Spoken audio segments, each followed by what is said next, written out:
Okay, so this week I just wanted to make a quick video. The comrades and I have been reading What is to be Done by Lenin, and I did mention it on a couple of occasions, I think, here on my channel. The first part of this short pamphlet talks about how the spontaneity of the working class movement is actually not something to strive for and something to get rid of, because we do need to strive for organization instead. And Lenin speculates there that spontaneous working class movements actually lead to trade unionism, which is not bad per se, but it's not going to evolve, according to Lenin, into a full-on revolutionary movement that is going to be able to dismantle capitalism and create a completely new system of production and distribution. And he used examples that were relevant at the time. It was written in 1906 or 1908. I think Lenin was using the example of English trade unionists who were organizing pretty effectively, and they were gaining rights for themselves as factory workers and as different types of profession workers. They were able to achieve better wages, shorter working days, and other privileges, which we now take for granted. But then they would stop. They would not continue. They would just be fine with the type of changes they were able to achieve, and they would not really worry too much about what's next.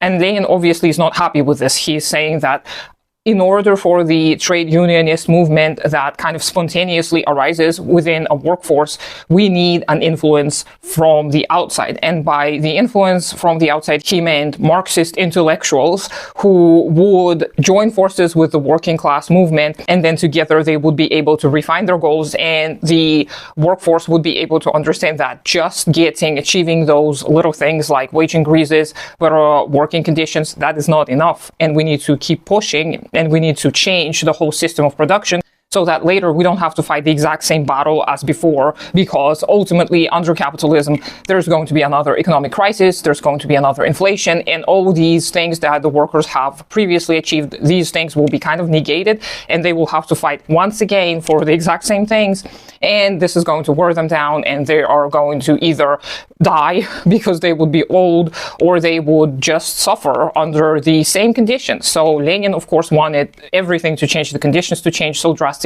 that this little fight for better wages, for better working conditions would not be necessary, because the production would be organized in such a manner that workers would be in control of the means of production. So they would dictate their will to themselves and others. And I think this is very, very relevant to the modern times, because we see an arising working class movement all over the world. We see people striking, we see people protesting all across the globe. There are massive strikes and protests concerning all types of causes, including workers' rights, and this is great. However, I believe, just like Lenin did, that without the Marxist theory, this is ultimately not going to be successful. So I think that people who study Marxism, people who are communists, who consider themselves any flavor of communism, we need to make sure that we, whenever we can, whenever it is possible, we join forces with working class people. Does this mean we should unionize? Of course, but we should always remember that unionizing is a tool.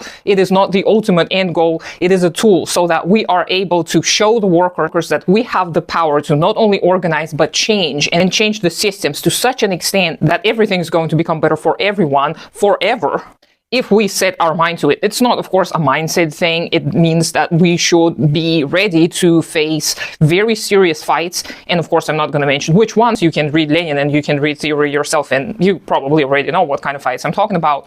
And again, if we're Marxists of any types, our primary goal should be to join forces with the working class movement. How is it going to take place in this day and age? It's hard to tell, because we all have individual circumstances, but usually we are able to analyze our own personal circumstances. For example, I did unionize at my workplace. It kind of worked. We did achieve our goals, but we actually faced that same problem that Lenin was talking about. The people did not want to keep on fighting when they got their wage increases, when they got their working conditions improved. They just stopped, and they were like, we achieved what we wanted to. We don't want anything else. We're happy. And ultimately, I was not able to push further because I was alone. There were no other people who were willing to join forces with me and work with our workforce. Your mileage will vary. You will have to face your own conditions. Of course, it is important to discuss them, Try not to discuss things online. Actually, this is not very effective, and there is a trail left when we discuss things online. So it's best to discuss everything face to face and without technology, without phones. Usually that's a better idea, I think. I'm not trying to make you feel paranoid. It's just a little precaution. So when you talk about some kind of planning, organizing, it's probably best to not only turn your phone off, but to put it in those little things. I got one of these.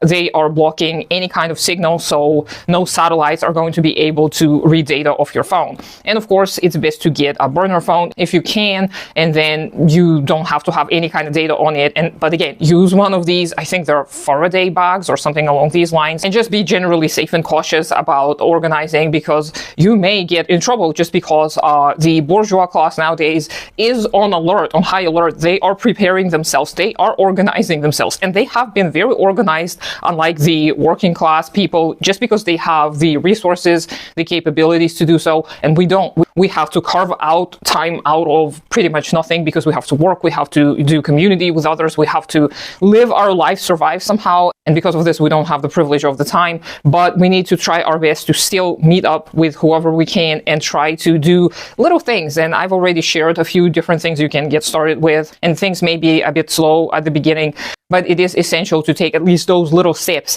and learn history and learn theory. Do not abandon this. Don't think that you are a lazy sofa philosopher, a lazy intellectual who's just sitting around reading books all day. This is essential so that we don't commit the same mistakes that our predecessors did. And it is essential to prepare ourselves, because the changes are inevitable. They are going to happen whether we participate in them or not. But it is a good idea to try and participate, at least in some capacity. I will include Lenin's What Is to Be Done down below. Please read it. Let me know what you think. I hope you have a great day today. Consider supporting me on Patreon. Do take care of yourself and your community first, and I'll talk to you sometime later.